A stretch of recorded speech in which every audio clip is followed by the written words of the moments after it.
I would like to welcome everyone here to our workshop on participatory defense, transforming lives in the court through family and community project. To introduce our speaker, we have Ms. Preeti Menon, and she would like to introduce our speaker, Jav. Thank you so much. I'm gonna put this down. Can everyone see me?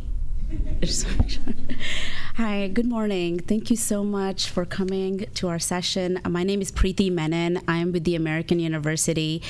And today I have the pleasure of introducing Raj Jaydev, who's been our partner and our friend in our Right to Counsel national campaign that we're working on at American University with Department of Justice.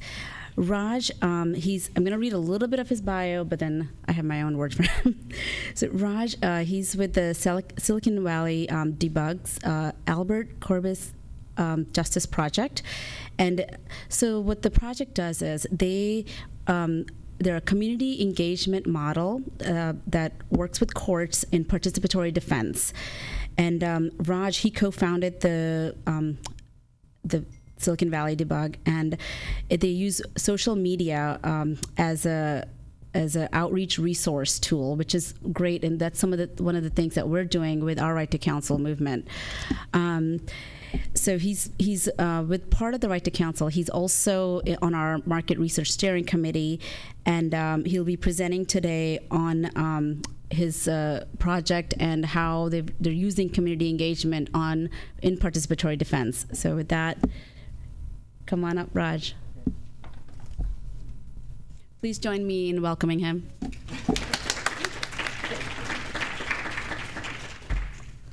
Thanks, Preeti. So they made one workshop for the vertically challenged presenters. So we got a mic down. So I appreciate everyone being here today and at the gathering, particularly this next kind of hour. What I'm going to be sort of introducing a conversation to, and I hope it could be a dialogue where we can get some ideas from folks here and questions, is really how do we democratize the court system? How do we get public participation and involvement so the burden of administering justice or fighting for justice or advocating for justice doesn't fall only on the people that come to this conference, but that we see it as a collective enterprise. And what I'm going to do is actually kind of just show you pictures of people back home and what the stories and experiences have been of people attempting to do something that I think is uniquely courageous, which is to advocate for yourself, for your loved one, or your community in a justice system that otherwise felt very foreign and isolating and separated from. So this is our table at Silicon Valley Debug in San Jose. We're a community organization. These are some of the folks that are regular members and attendees of these meetings.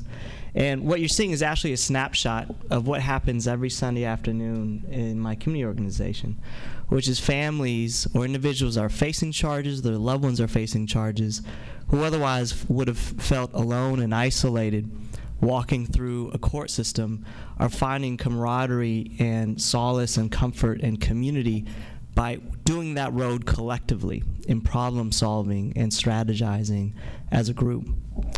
So let me tell you kind of the story of what we're calling participatory defense. I'm going to use this visual sort of as a roadmap for the next 45 minutes or so just to get something on the table. And with that, I'm going to take this presentation on the road. So let me see if I could get this out, just so that way I could kind of point to things.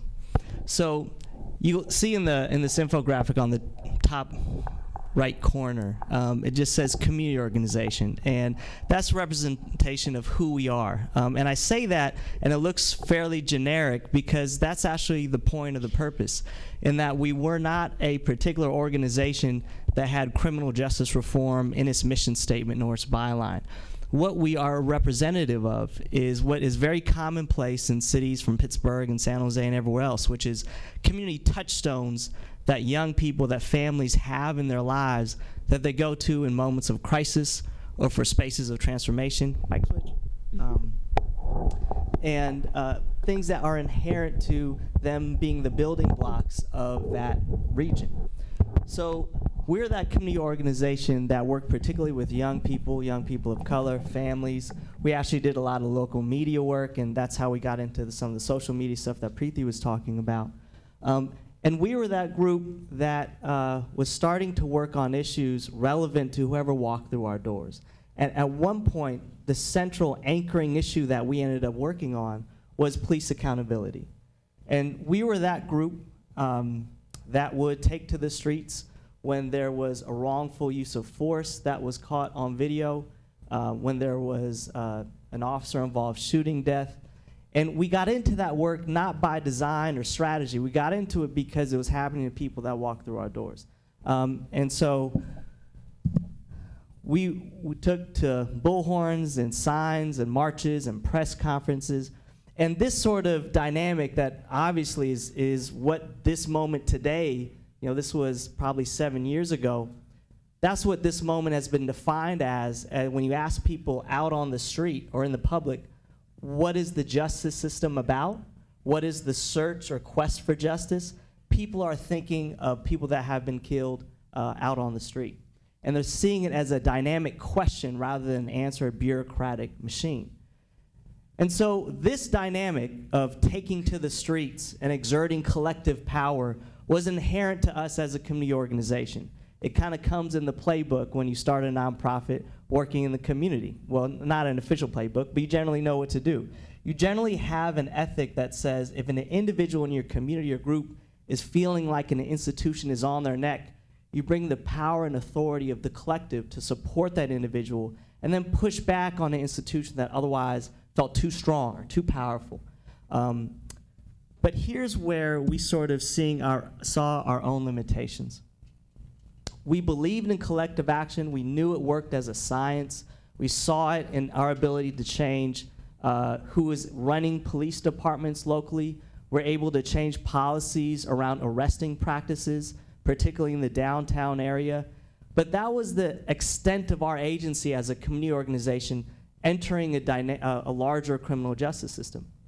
So when people would come to us, either people we knew or even friends of friends, and say something that went beyond just the point of contact with police, because there's a rest of the road as well, right after an arrest. We just talked about that earlier today. It's not only that someone may have gotten arrested, maybe they felt they're racially profiled, maybe there's excessive force, maybe they're being overly charged. The story doesn't end just in that dynamic on the street.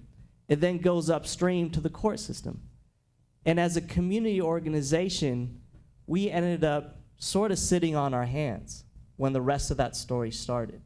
So ultimately, and ironically, and I say this in sort of full disclosure of our own self-critique, we were relinquishing power at arguably the most critical time when a case hit the court process.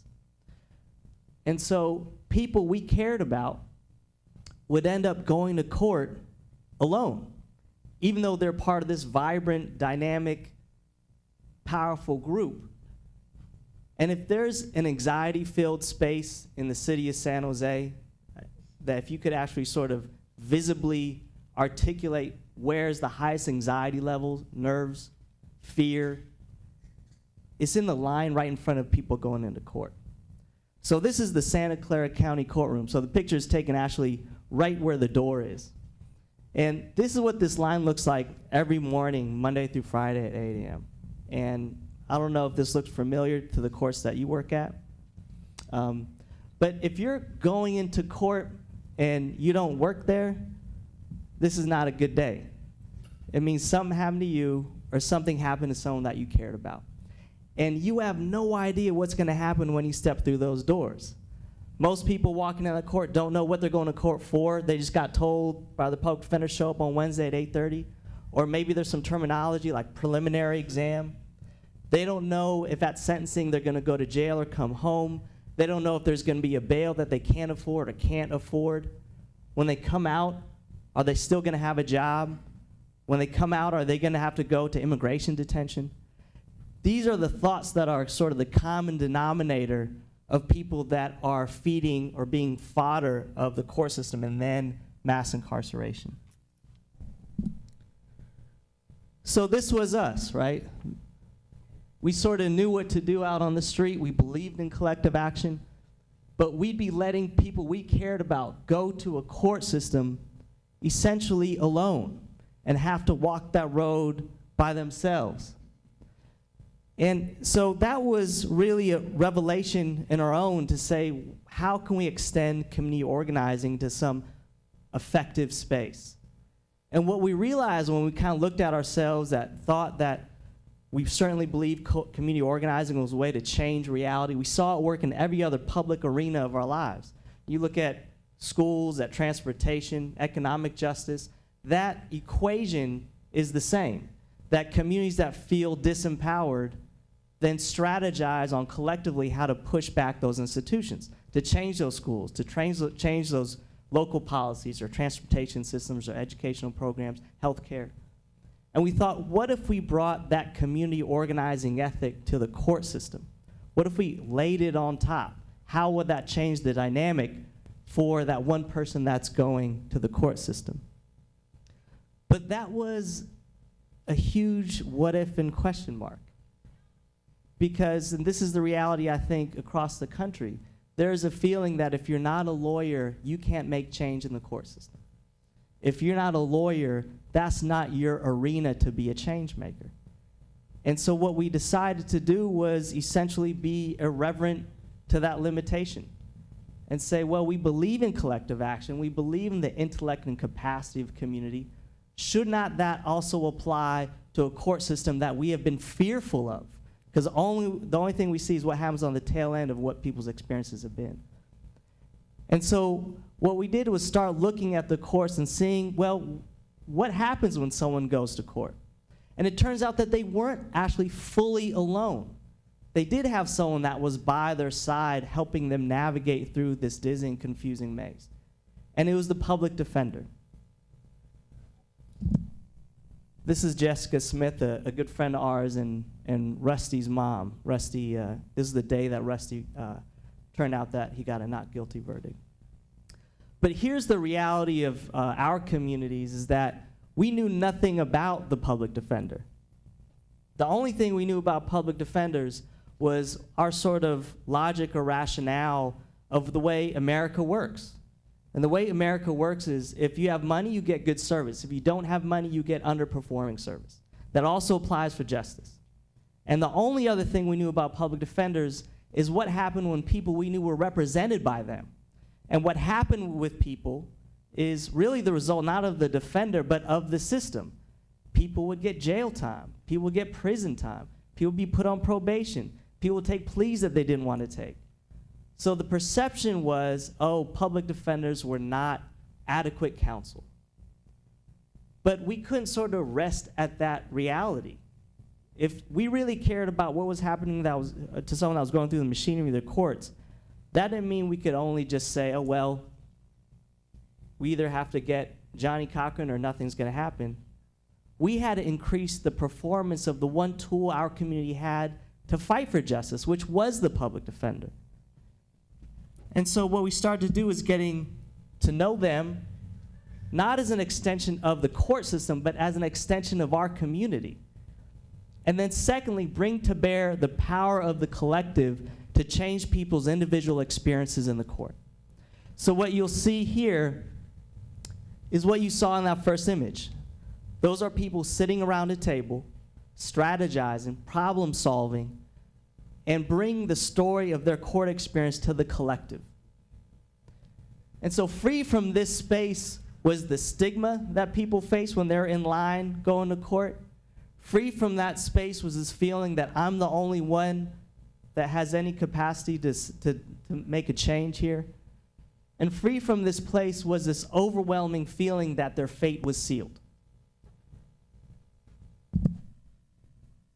And so in these meetings, what they ended up becoming, this is every Sunday afternoon. And so people would come there really after church usually, or after the Niners game, whatever it was. But this was two things happening at the same time. This was half support group, and I don't want to underplay the value of that. You all know when you're going through the court system, when you're facing charges, the adjudication process itself breaks people, much less the incarceration. So families break apart, people lose jobs, people can't eat, they can't sleep, neglecting the other child, so they're thinking of the one child that is facing charges.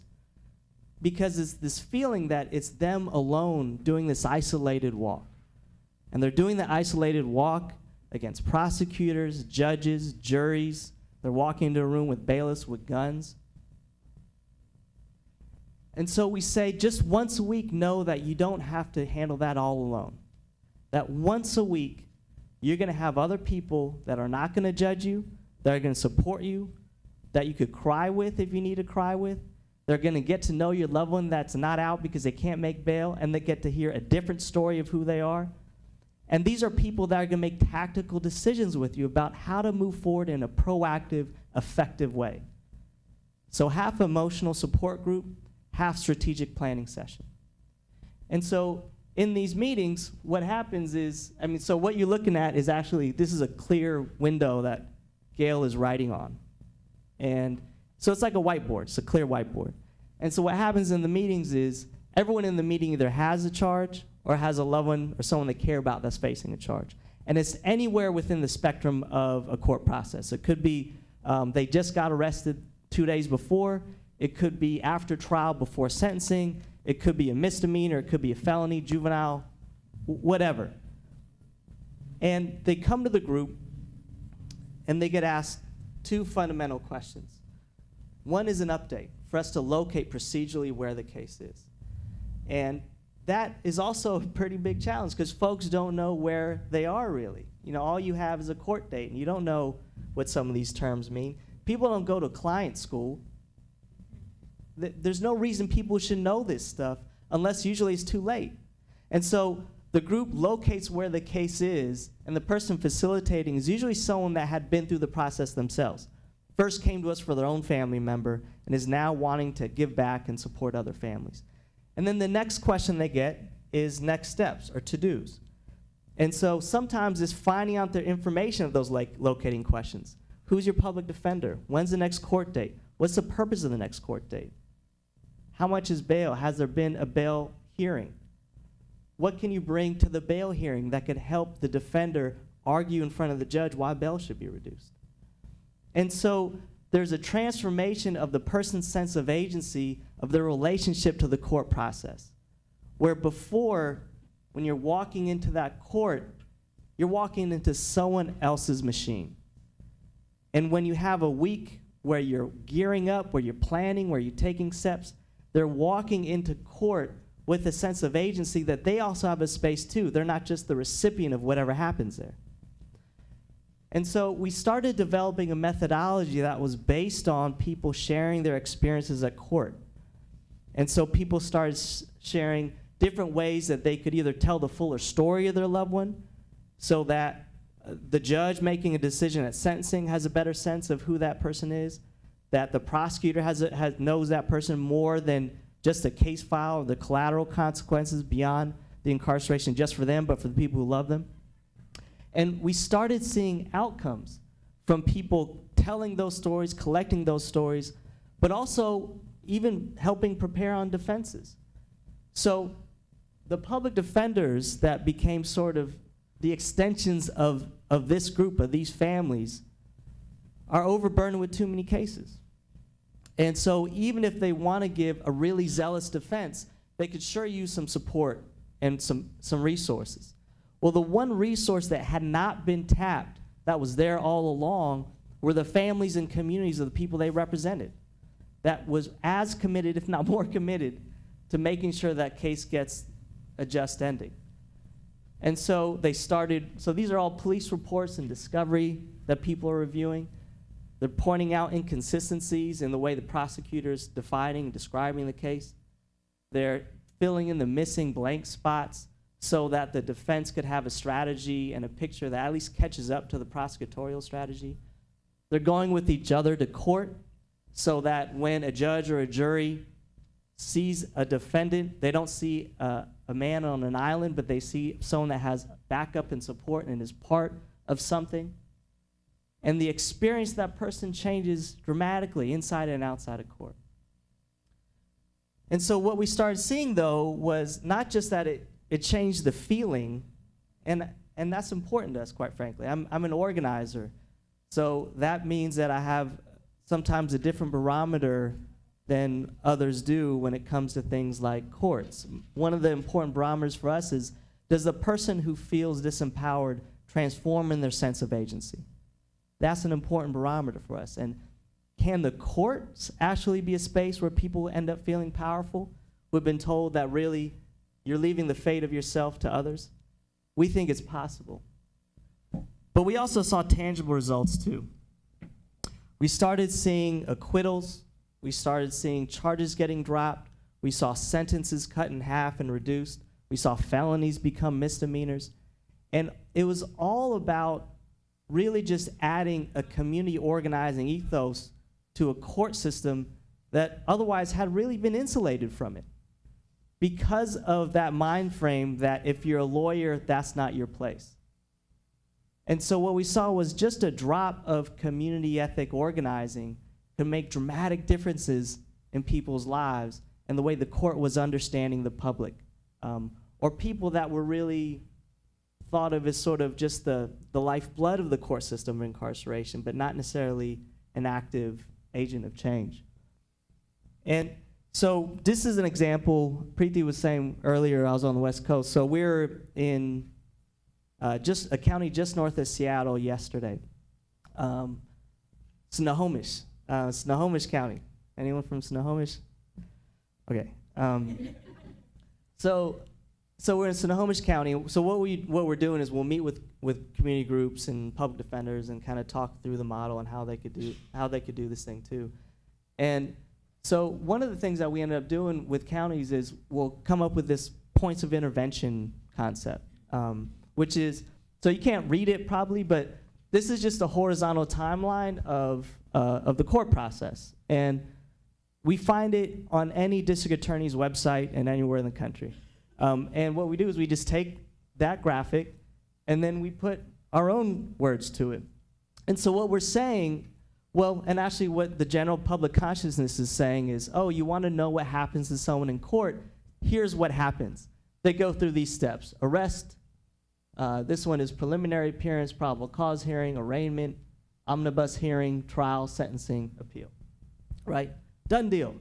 So if you're facing charges, or your loved one's facing charges, for the most part, what happens is your son, your relative, your uncle, your auntie, they get arrested, and then you cross your fingers. You might try to raise money for bail. You'll do a lot of praying, and then you'll just wait to see what happens when they spit that loved one out at the tail end, right? What we're saying, though, is that these boxes, which is certainly the spaces of the attorneys,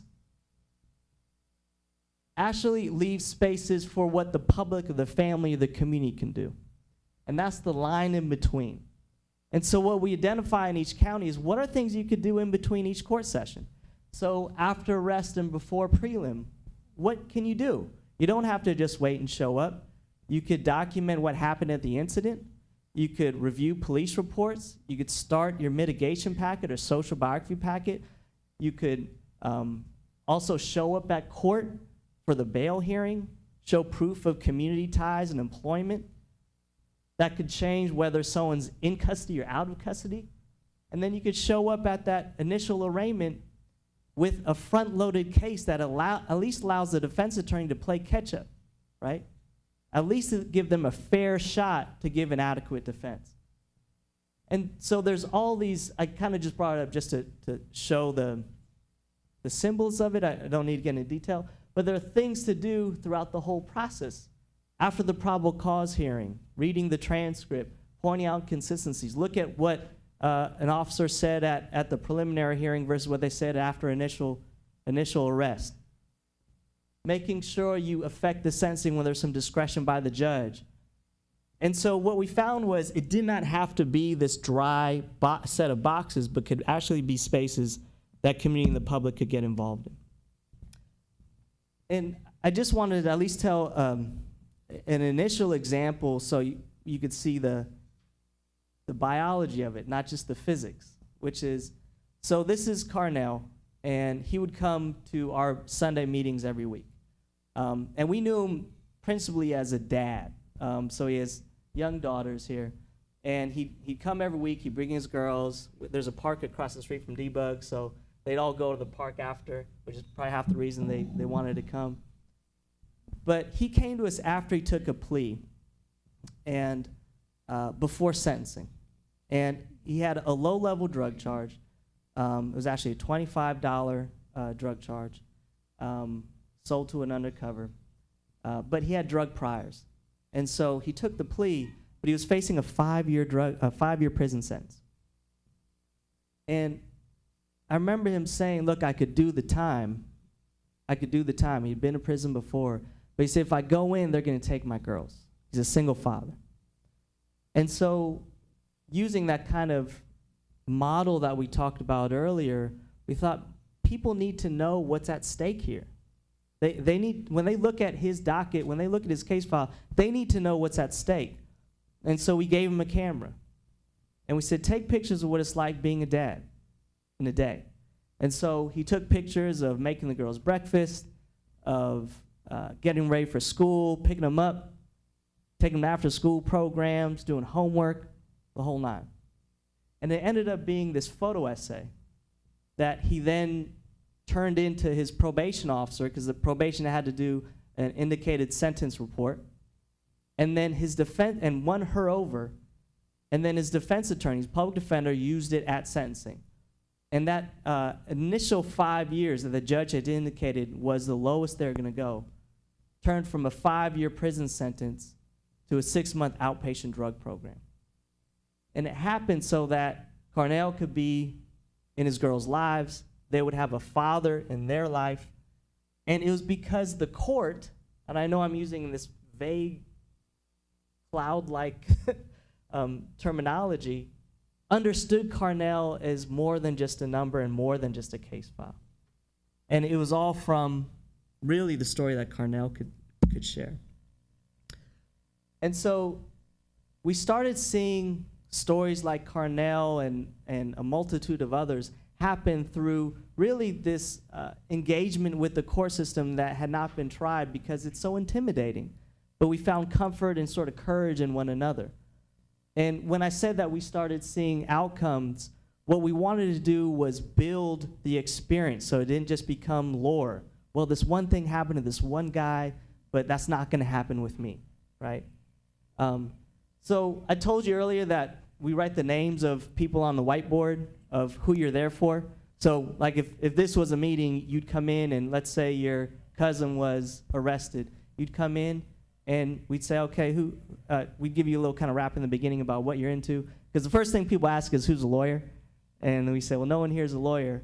But this is about you being a change agent. And that's really significant because what they'll think initially is, oh, here's a legal clinic. And we're very deliberate of saying we're not a legal clinic. And the reason being is when you're at a legal clinic, you're the recipient of a service.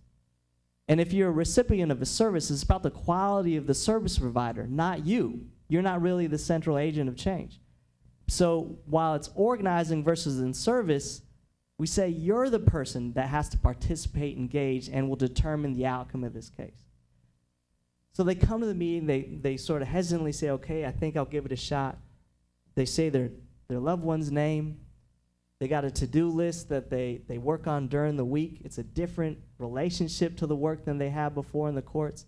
They come back next Sunday, they give an update. They're starting to feel empowered. And that marathon of a court experience is feeling manageable as they're trekking along. And they're getting to know the other people in the room because we all get to know your family members, even though they're locked up through your stories. And so the one ceremony we have is when a person, a name on the board that we've gotten to know, sometimes for over a year, sometimes years, when that person's case is done, when we've lowered the sentence or dropped the charges or won the acquittal or the appeal, that person who's been a name on the board from a loved one comes into the meeting, And when their name's called, they walk up to the board and they erase their name. It doesn't look like a fancy eraser, but we call it the eraser of justice. And it sounds like such a basic process, but it's the most emotional, spiritual thing that happens every week at Debug. Because if you're a new family and you're seeing, this is Arthur, who was facing a life sentence, who had done 18 years at the time. When you see Arthur come home and erase his name, it lets you know that it's possible, that you too can do it. And so this is what was happening every week at Debug, right? In this little circle of people without arms. But we realized we needed to, if we wanted systemic change, it couldn't just be us. It couldn't just be at this one little community center. So what we started doing was training other community touchstones, churches, nonprofit organizations, community organizations, ethnic advocacy groups. And really, it wasn't about who has criminal justice reform in their mission statement. It was more about who do people turn to in moments of crisis. Who are the organizations that say, I wish I could do more for that member, that constituent, or that congregant, but I don't know what. And they want to leverage their power, but they're not sure how to engage. And so we said, your power can make an impact. And so we started training these organizations. And it became sort of this practice. And what we realized was we had to sort of show and prove to people that they could have impact even though they weren't lawyers. Even folks that are critical of the way the system's working still have that belief that, well, I didn't pass the bar. Well, I don't know what some of those words mean. And it's not thought of as a sort of school of knowledge that could be learned and engaged with, even challenged. And so when families come to the meetings or we meet with even some of these other organizations, we say, look, if you do nothing, if you sit on your hands, the system is going to give your loved one time served. And that's time that the system has defined as time of incarceration in jail or prison. But if you engage, if you participate, if you become a partner of your defense team, an extension of the defense team, you can turn time served into time saved. And that's your loved one home, living the life that they should be living, working, being a father, being a mother, going to school. And so that dynamic changed, that time saved concept changed people's experience in the meetings. But we thought we need more people to hear about this to make systemic change. So what we did is we counted our numbers. We came up with a metric. And I'm obviously not a social scientist, and this is a bit of organizer math. But what we did was we looked at what was someone facing when they first came to us versus what they got after they worked the approach of engagement and participation. And so Carnell, for example, would represent 5 years of time saved. So when we looked at all the cases of families over 7 years, we had 1,862 years of time saved from incarceration. And you think about what that means, what 1 year of incarceration means to a family. It can obliterate a community. Now you multiply that by 1,862, it's profound.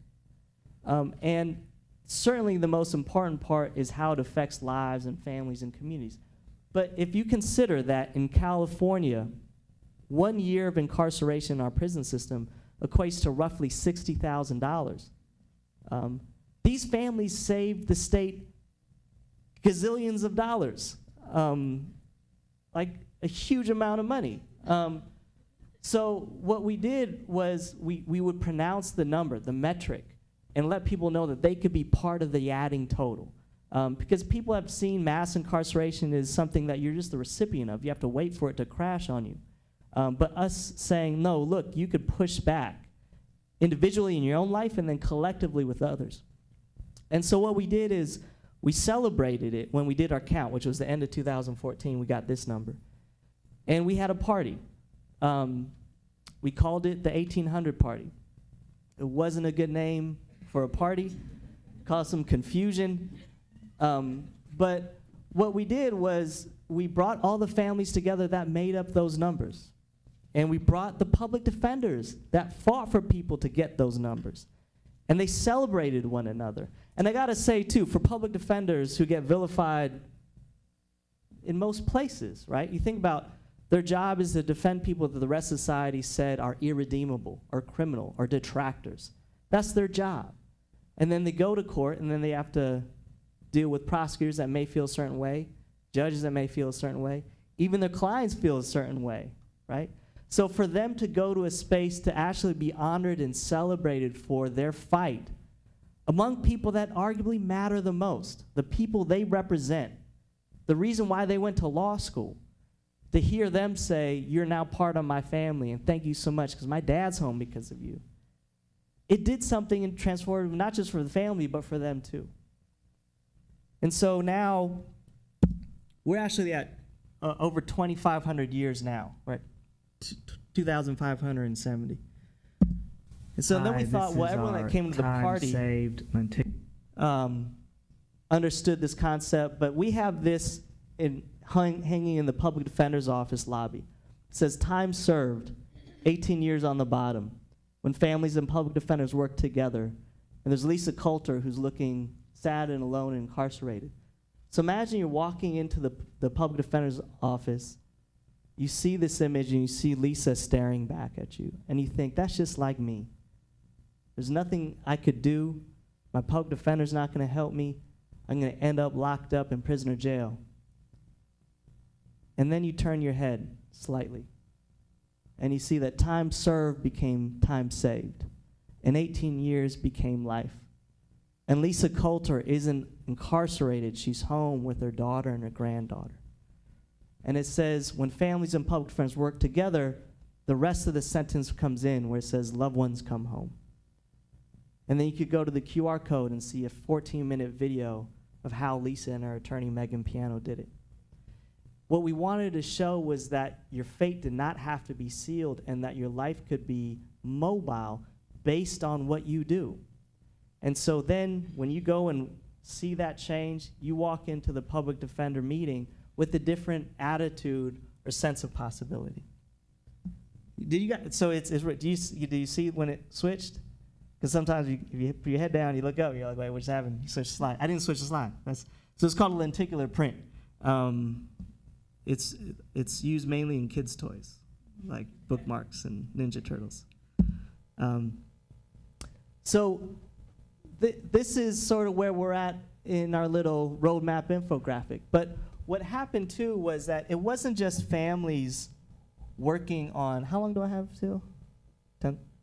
Okay, just another like 10 minutes and then we'll talk. So it wasn't only that people's experience of the court was microscopic to just their lives and their families' lives. Certainly that was the urgent entry point. But what happened with the public was once you started working on a court case, you got to see all the issues that could be fixed if there was some community or public participation. So it led to policy changes. So for example, we didn't have public defenders in misdemeanor arraignment court in Santa Clara County. I don't know, does anyone else have that issue? No? Okay. And we're in Bay Area, Northern California. Like, we're supposed to be a role model for a lot of things. But we didn't know that you're supposed to have public defenders or right to counsel at arraignment, regardless of the charge. Because why should we know any of that stuff? We just thought that's the way it worked. So if you got arrested for a drunken public or resisting arrest, the charges that people that are being arrested for right now across the country when they're going to protests, you would go to court, your arraignment, and you would negotiate with the judge like you're buying a used car. And the judge would say, okay, well, 10 anger management classes, 10 AA classes. And you'd think, well, I want to get back to work. I'm just going to take this deal. You're not talking to an attorney. You're not talking to any sort of counsel. You're making a decision, and then you're pleading.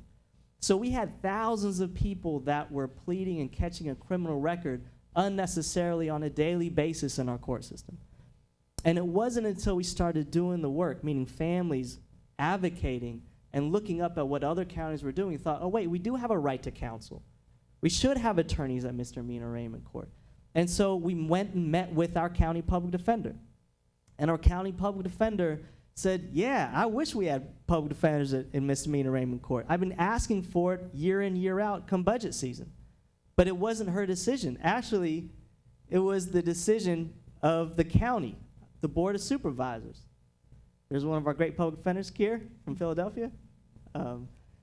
And so we, as an outside community, met with the people that are holding the purse strings, the Board of Supervisors. And when I say we, I mean we brought the larger civil rights community. We brought the NAACP. We brought La Raza. We brought youth organizations, people that were affected directly by that issue.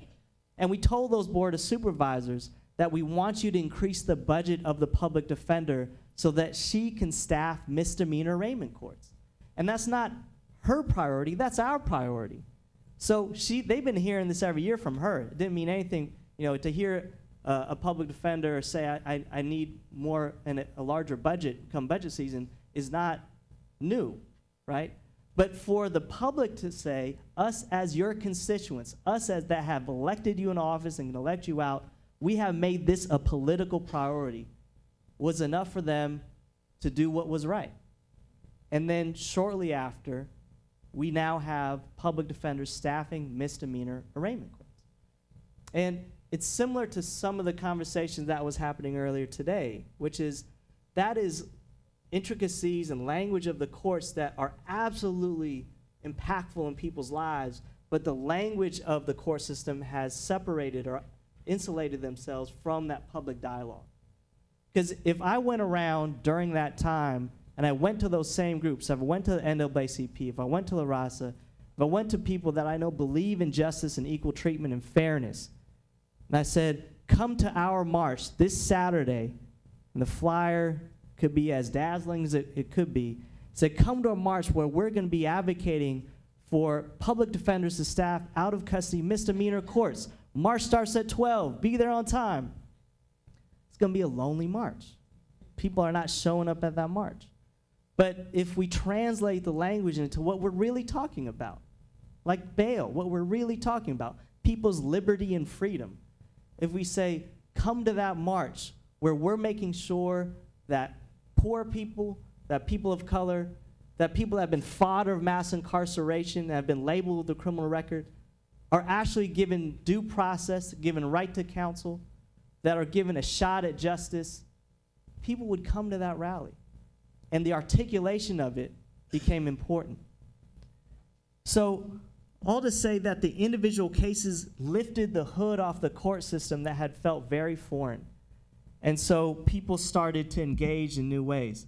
So this is the least clean image, and it was from my cell phone, but I wanted to show it anyways.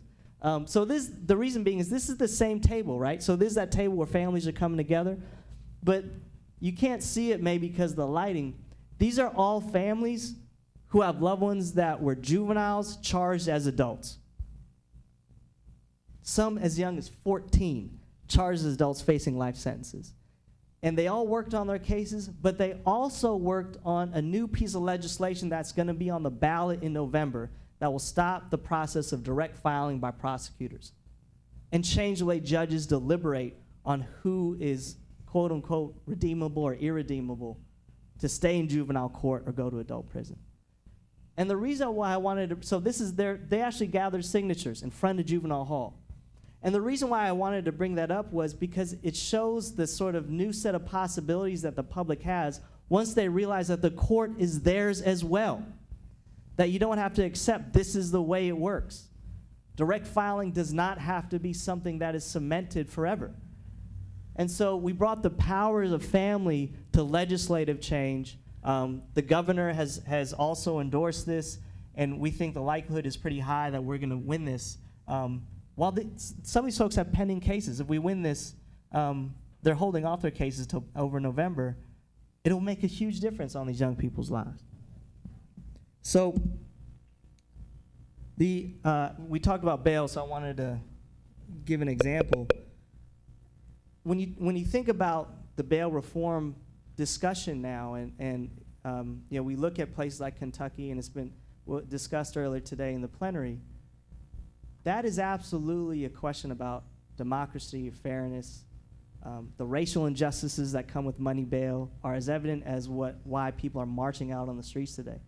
But it has not been thought of as sort of a popular movement in the classical sense of the word popular, in the movement sense of the word popular.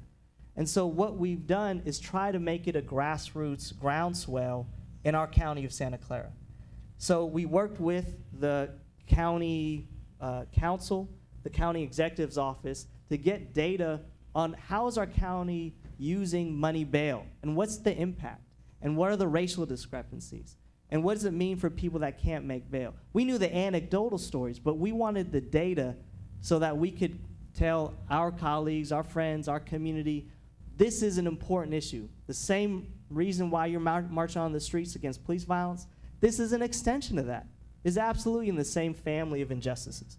So what we did is we took the data off a report that, quite frankly, the public likely would not read, right? It's a thick PDF, and it was well researched, but it was how it was delivered. And what we did is we made it into a motion infographic that we're sharing on social media. So this is Santa Clara County's bail numbers.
And so the idea was to communicate it in the language of how people are having vibrant political discussions right now. And that's on Twitter, and that's a 30-second bells and whistles graphic. So, but that data was shocking if you read it. The problem is people wouldn't read it in a report on page 16.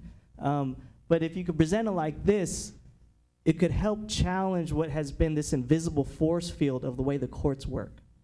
And that's what we've been trying to penetrate, is this invisible force field, at least cognitively, to say we could engage with this, we could change it even through the power of community. So this is where we've been. In about maybe 2 years ago, we started saying, well, if we're able to do this, and we're just a small nonprofit that had no intention of working on court stuff, anyone can do it. Because as organizers, your one sort of test of proficiency isn't to show that you're exceptional, like in most professions. You try to show you're the best and you're the only person that could do it. In organizing, it's the opposite. Your proficiency is tested by how well others can do exactly what you can do, how accessible it is. And so we started going to other places that were looking to get more community participation in the court model.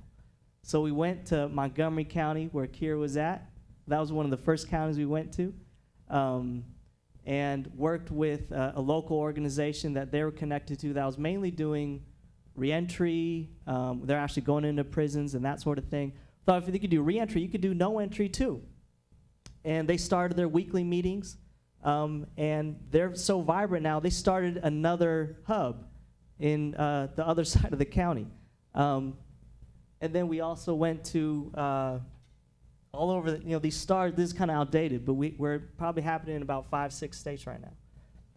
And what we found with communities was that people had a yearning to get involved in the courts, but they didn't know what levers to pull. And if they knew what levers to pull, they absolutely would, because it was about the lives of people they loved. And so this is actually in Birmingham, Alabama, where they're going through the same ceremony we did, of erasing the name of a loved one. And the way it's been working now, it's been happening in Montgomery County, Birmingham, Alabama, Nashville, Tennessee, Knoxville, Tennessee, Durham, North Carolina, Memphis, starting in Baltimore. We're in Seattle this week, so I'm going back to Seattle tonight. And the sort of composure of each group is different. So in Montgomery County, it was this very place-based collective service organization that had been around and trusted for years. In Birmingham, it was a church. In Lexington, Kentucky, it was the folks that were marching on the streets for Black Lives Matters that asked themselves, what do we do after we shut down Main Street? Like, what's the next thing? And here's a proximate local thing you can do. In Seattle, the group that, well, north of Seattle, Snohomish, who we're working with, is a parents group. It's called Parent to Parent, and they're groups that they're parents that have been working on dependency issues that wanted to see what they could do with the criminal court system, and it translated very naturally for them. I'm just going to show one video, and then we'll have a discussion, because I'm running out of breath. This is another thing that happened. So we've been doing this work, and what ended up happening is we ended up developing kind of these tools out of the discipline organically. So that photo essay I told you that Carnell made now became a staple of our practice of participatory defense that we call social biography packets. And they end up being these resource packets that families make that are done in collaboration with the attorney to be an effective tool come negotiation time with the prosecutor, come sentencing time for the judge. Because you all know if you ask someone, give me a character letter, no one knows what to write. Like, why should you know what to write? And so defense attorneys would tell us, yeah, we got letters, but they're 30 letters, that's great, but all they say is he's a really nice guy, really good guy. And while true, may not actually help them carry their argument. So if you have a case of a loved one that maybe had some criminal offense that was caused by drug use and instability, but now in their life they have a stable home living environment, they're in programming, they're not using anymore, you have a much different story to offset that 4-letter word that prosecutors and judges have, risk, right? So what we started doing was making things like that. We started making something that we call the first 24, which is we will get these late night calls from people that say, my loved one just got arrested, what do I do? And we'll say, come to the meeting, but what we'll also say is here are the key steps you could do within the first 24 hours of arrest that can make an impact on the trajectory of the case. And it all happened, so this is, let's say this is Santa Clara County. So we say, well, here's the information you should have ready. Here's the web address to look at them in the inmate locator to find out where they're housed. Here's who you call if you think there's medical issues or mental health issues that you want to make sure your loved one is getting medical treatment. Here's the pretrial service office number so that you could front load their case, let them know the community ties, let them know their employment, all the things that they're going to need to do their assessment. And here's how you find out the first court date, here's the public defender's number, and here's where you show up, and here's what you bring. All things that can make a determination on if someone is released on OR or supervised OR or reduction of bail, that important evidence that otherwise may have evaporated gets memorialized so that the defense attorney can play catch up to the prosecutor to try to get charges dismissed. So we did it in Santa Clara County just off of families' experiences, and then we shared it with some of our friends and said, do you guys want to do some of this? And so this is actually Santa Clara, Nashville, and Denver. We have the same model in Minnesota. We're developing it in Oakland, San Francisco. And it's a really easy thing that really any county could do. What we call it is sort of like a justice scavenger hunt. So public defenders will say, this would be really helpful if my clients knew this. And we say, okay, think of a group that would want to engage if they only knew how. And ask them to look up this information, to research this information. How do you find out where someone's housed in jail? Who do you call to make sure they get medical treatment? What's the pretrial office? What information do they need to make their decision? How do they find out first court appearance? And then they kick us back this information, then we put it in the design scheme, and then they could put it on their website or make printouts. But it's one of these tools that is about dissolving the separation of the public and the courts. I'm going to show you one last thing which is an evolution of our social biography packets, that thing that you saw with Carnell, which is now what we do is also make social biography videos. So we're training organizations and public defenders how to do this too, which are these sort of video interpretations of someone's life so that a judge or a prosecutor can know the person in their totality, not just the criminal offense of one incident. And so this was played in a court in San Francisco. This is Bryce Robinson, was facing 15 years. It was a robbery with the use of a weapon. He had a strike prior and all the enhancements that California's criminal system lays on people. His lawyer called us and said, look, he lost a trial. He's got sentencing next week. We made this video in 4 days. And what we're trying to do was really extend the argument that she's been trying to make, which is this is a good man that had a singular relapse, but is living a life free from that addiction and actually has reason to fight and people who love him. And it's why you have to find the mitigated sentence. So 7 minutes. My name is Misty Robinson. I live in Cloverdale, California, and Bryce is my husband. We've been together for 6 years, married for 5. We have a child. His name's Tavian. I work as a social service director at Cloverdale Healthcare Center here in town. My name is Lance. Last name is Ely. I'm the senior pastor of Westside Community Church here in Healdsburg. My relationship with Bryce has been pretty much as a pastor. My name is Julie Glosser. I live here in Cloverdale. I am Bryce's sister-in-law, Misty's sister. We go to church together. Misty and I actually work together too. I live literally 2 doors down from Misty and Bryce. My name is James Brown. I live here in Cloverdale, California. Personal friends, and miss them a lot. I run a men's ministry at church that Bryce was a part of. Well, when I met him, he was in a drug treatment program. He was a couple months out from graduating, and we had started dating, and he had come out here and he would visit with me out here in Cloverdale, and we would talk about, or he would tell me about how he wanted to change his life, how he wanted things to be different. And so he made that decision to come out here, and I kind of like let him know up front like what I kind of expected, the kind of life I live, and you know that I would want to live with a family. Well, when Tavian was born, it was huge for Bryce. Bryce is a fantastic father. Tavian is his first thought in almost everything he does. He loves his kid, Tay-Tay. I mean, that's, Tay-Tay means the world to him. We decided that he would be a stay-at-home dad just because it was more convenient for us financially. His first priority every day was always Tavian, so he'd get up and get him dressed, make sure he brushes his teeth, fix him breakfast, and then just spend the day with him. He was home with him all day while I worked. They had this routine. There's probably about 5 parks in Cloverdale, so they would try and hit each one every day.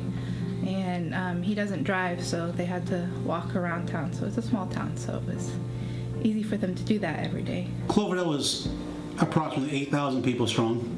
It's a small town feel. I mean, the motto for the town is where the vineyards meet the redwoods. San Francisco is where he came from. He adapted very well here, and I think that's mainly because of his personality. He's able to talk to people, and he did very well. He gets more waves and highs than I do, and I've lived here longer than him. He has a very strong support system here. He has people that love him for who he is, who know his struggles, and who are willing to help him with those struggles. I think some of the major and important aspects or contributions to sobriety here was the family support. I mean, I have a big family. I have lots of friends, and they kind of took him in, with me. So he had that support, lots of support from our church. The greatest role that this church plays in his life is really helping him stay focused and true to himself, true to what he ultimately wants, and that is to be a good father, to be a good husband. He was 100% committed to being a dad. Every day, he was there. That's all Tavian knew. Bryce being gone, the impact is huge. I see Tavian missing his dad a lot. When somebody is disconnected from somebody for that long, there's so much pain that is involved. There's so much hurt that doesn't go away. It doesn't go away. So,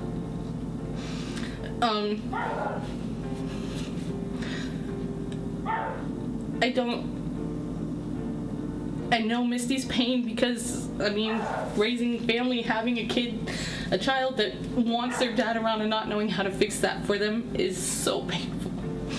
So painful. He's missing out on him going to school.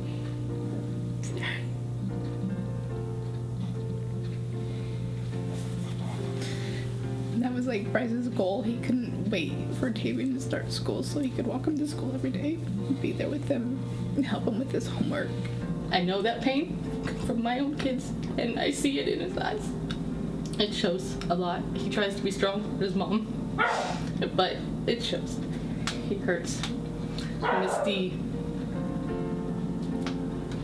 even though her support group is strong also, she's alone. She's facing the world by herself in many ways. It hurts not having somebody around. It hurts not having somebody to talk to every night, somebody to share the burdens with all the time. So even though we try, we're not Bryce. That's the man she chose to be with forever. He's very apologetic. He's very much, it's not something he wants to ever do again. He's learned something from this whole experience, what life could be like without us. I believe if Bryce was given the chance to come back, that he would be a model citizen based on, I believe right now, he feels the sting of no wife to talk to at night. Definitely feels the sting of his son, missing his son, because the bond and connection they had was extremely strong. When I've had some personal dealings with them, I've just watched him break in my arms, and I just held him. And he's just a humble guy because he does want the success of his son. He does want to be a good husband. He does want to be a good father. And I believe it's important to restore young families. I believe that's a part of our ultimate vision, is to take broken pieces and help them put it back together. There's so much he can reach for to get help that I don't think that it's possible for him to slip again. That this piece of his life was that, that bottom that everybody talks about, that place where you go, that's it. I'm in steel. Tavian knows where his dad's at, but he knows that he's in jail and that, his dad did something and he's on a timeout. So Bryce always tells him hopefully his timeout will be over soon and he can come home.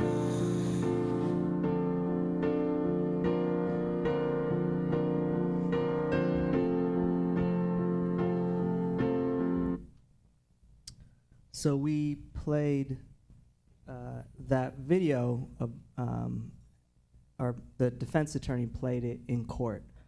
And the reason why I wanted to show that video versus others was because we were able to see the atmosphere of an otherwise sterile sort of mechanical court transform into something that really involved what was really at stake. And so they played it on a big screen like this. And what I realized is Bryce had never seen it before because Bryce was detained the whole time.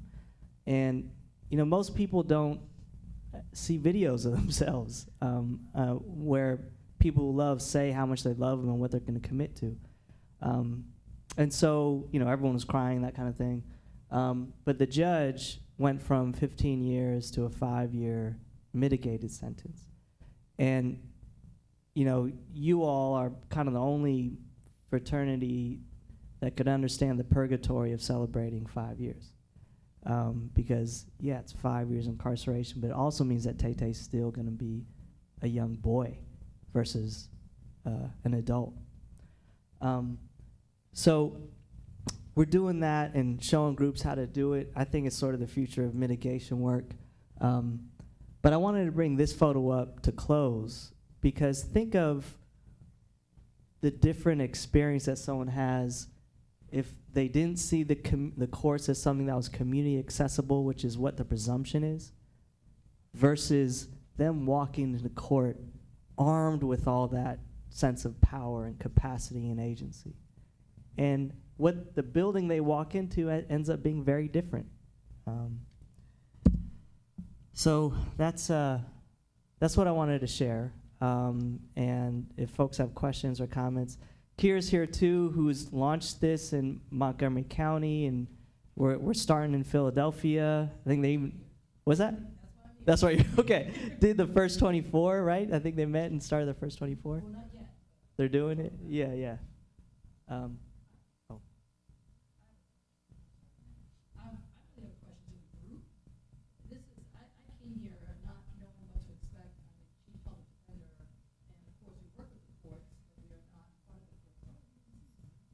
We're not part of the courts. But I'm trying to figure out, how do court managers take this and utilize it to achieve the desired results? Like, what would your role be in taking some of this information and bringing it back to the courts so that we could start utilizing community and courts to achieve better, less biased justice system? How do you do that?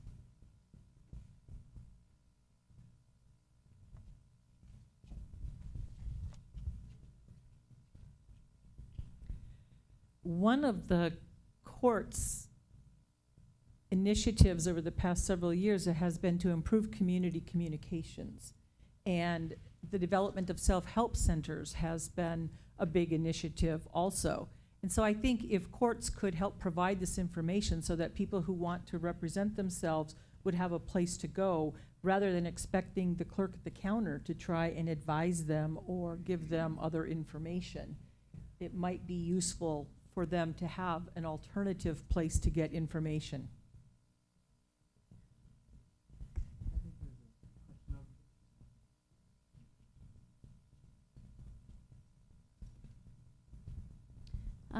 I wrote a character letter once for my nephew. From a 5-year sentence, he got 5 years intensive supervision probation, and that was for New Mexico.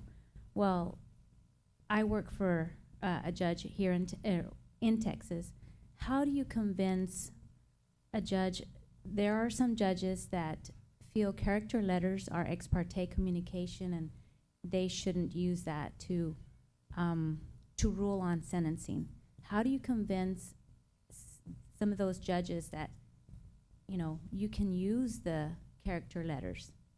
So as court coordinators in our county, we read the letters first and determine, and well, that was one of the things that I had to ask the judge, do you read character letters from family members? And he says no. How do you convince them that, maybe once every now and then you can read those or make a determination on how to or what to sentence the individual to? Yeah. Immaculate, I think the defense attorneys maybe on that. I'll give my quick 2 sentences.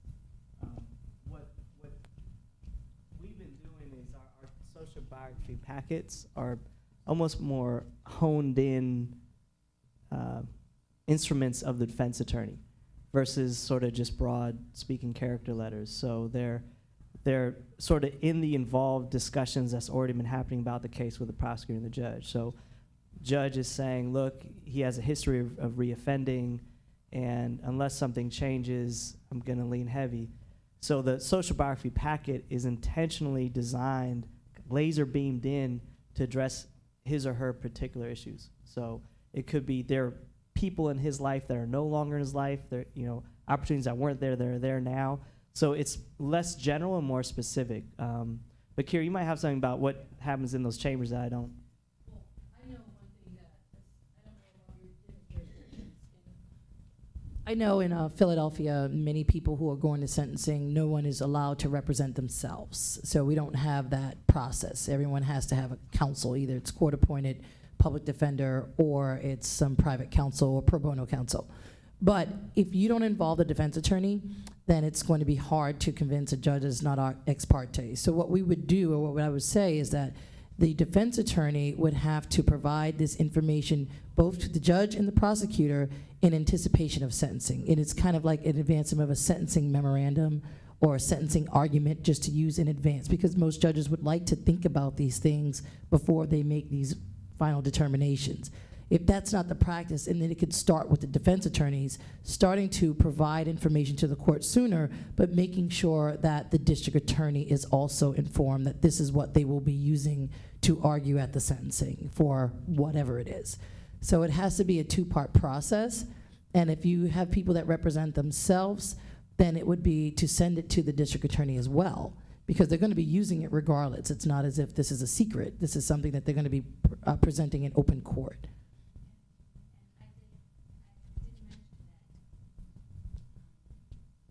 And the judge does have us send the letters to both sides, the prosecutor and the defense attorney. So, you know, that's probably some way that they can get their.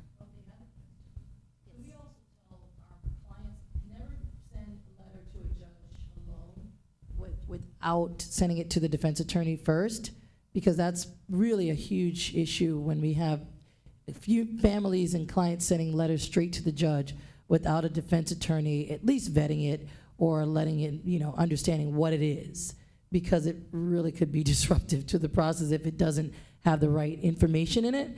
So it is really incumbent on the defendant's attorney to talk to their client and the client's family to say, send me all letters you would use. And I think that's where the role of defense or any public defender system or court-appointed system you have needs to connect with their court managers and say, if you're getting these, let me know. I will make sure, and how often, I will make sure that I do a better job at setting standards for my office so that my attorneys know to contact their families in anticipation of sentencing to let them know where to direct their letters.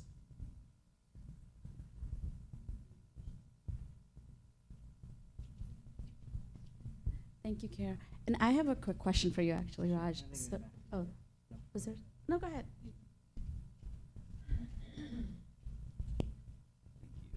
Matthew Pendy from Columbus, Ohio. I was wondering if you've encountered where people have already gone through their sentencing and come to your organization.